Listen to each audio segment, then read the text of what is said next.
Саламатсыздар ма, құрметті оқырмандар. Сіздермен бірге математика пәнінің оқытушысы Алситов Амангелді Гумарович. Кезекті сабағымызда математика пәнінен 1000 ұбт-ға дайындық есептері айдарымен берілетін есептер топтамасының 16-шы есебін талдайтын боламыз. Есептің шарты: төмендегі сандардың ішінен ең үлкенін табыңыз. А пункті 231-ден 116, Б пункті 675-тен 338, С пункті 503-тен 252, Д пункті 23-тен 12 және Е пункті 223-тен 112. Осы 5 санды салыстырып, ішіндегі ең үлкенін табу керек. Сонымен берілген сандардың ішінен ең үлкенін табу қажет. Шешуі: біз не байқаймыз? Берілген 5 сан жай бөлшек түріндегі сандар. Біз мынаны байқаймыз: егер алымын, әр бөлшектің алымын 2-ге көбейтсек, онда бөлімі осы санды 2 еселегеннен 1-ге кем болады. Шында да қараңыздар, 116-ны 2-ге көбейтсек, 232 шығады. Ал бөлімі 231, ол 232-ден 1-ге кем. Тап осылай біз берілген 5 санның, яғни 5 жай бөлшектің әр қайсысының алымын 2-ге көбейтсек, онда осы бөлшектердің сәйкес әр қайсысының бөлімінде алымының 2 еселенген алымын 2 еселегеннен 1-ге кем сан тұрғанын байқаймыз. Олай болса, әр бөлшектің бөлімі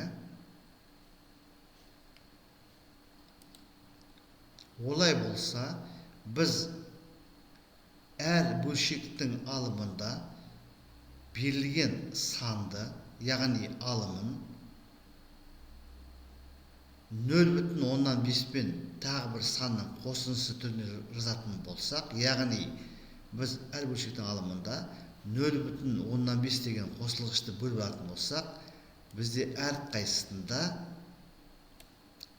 мына түрдегі өрнектер шығады. Сәйкесінше қараңыздар.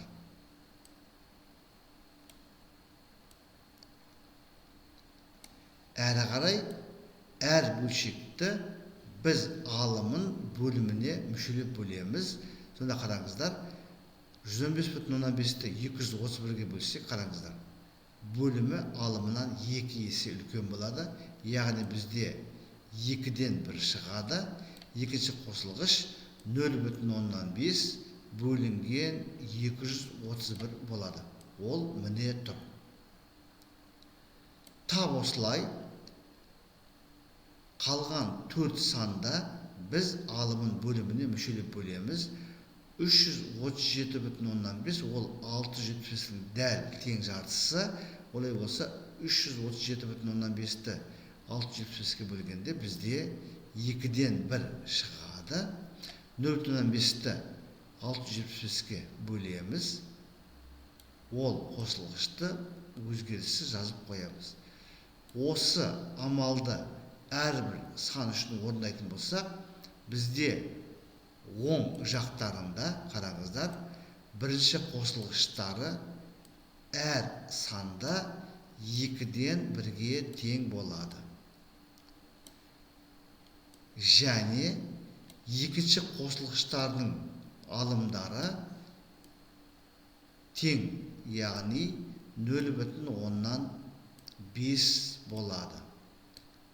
Сонымен берілген 5 жай бөлшекті қосылғыштарға жіктеген уақытта бізде әрқайсысын 2 қосылғышқа жіктедік.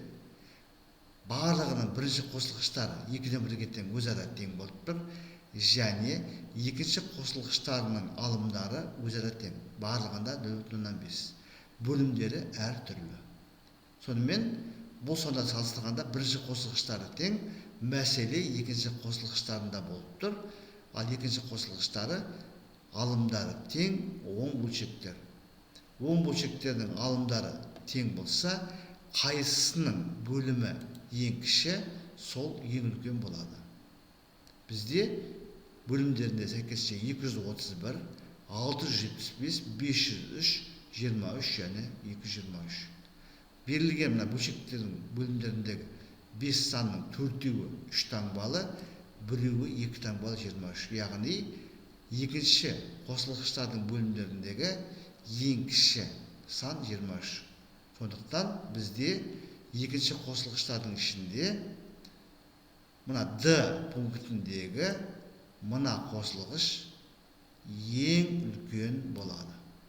Олай болса, есептің жауабы D пункті. Ең үлкен сан 23-тен 12 болады. Сонымен есептің жауабы 23-тен 12.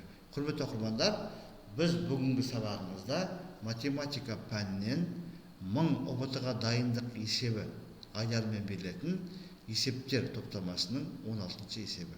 Бұл жерде оң сандарды дәлірек айтқанда оң жай бөлшектерді салыстыру есебі берілген. Біз әрбір жай санды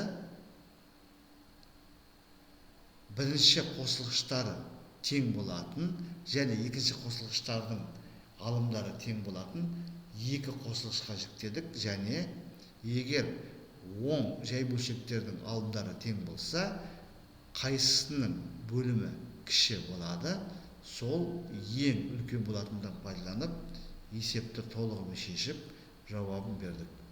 Сіздерге барлығы да түсінікті болды ғой деп ойлаймын. Егер материал ұнаса лайк қойыңыздар, комментарий жазыңыздар және репост жасауды ұмытпаңыздар. Мен әдеттегідей сіздер үшін қажетті деген материалдарды бейнероликке түсіріп, каналға жүктеп отыратын боламын. Зейін қойып тыңдағандарыңыз үшін көп рахмет. Келесі кездескенше.